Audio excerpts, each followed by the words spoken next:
Hi, I'm Duane St. Clair. I'm the instructor for beginner pickleball with the Howard Community College.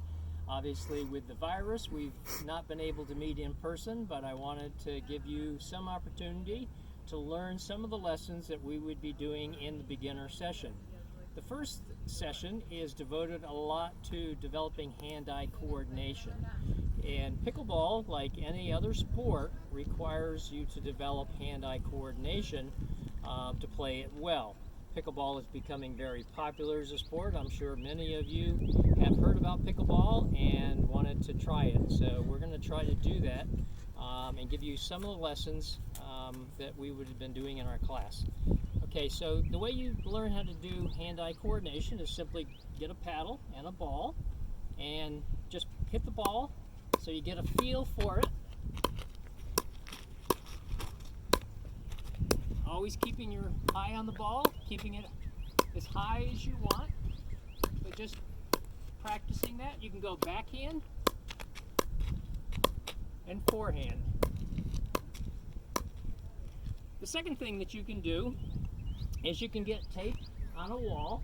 I'm just here on a school building, and I put tape across 34 inches, which is the height of the net.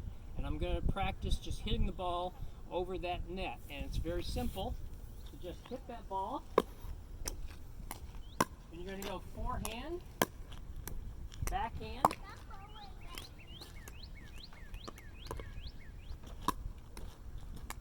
backhand, backhand, forehand, forehand. And you can go a little bit farther back. So once you get the feel of it close to the wall, try going a little bit farther back. And just hit as close over to that net as you can.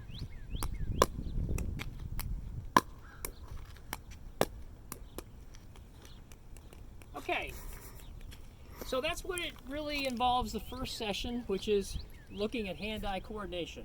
So go out and get a paddle, get a ball, practice just hitting the ball against the paddle and then hitting it against a wall.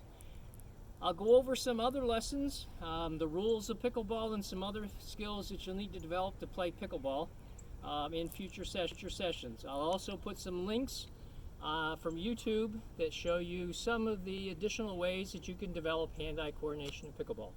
So get a paddle and a ball and go out and practice. See you next time.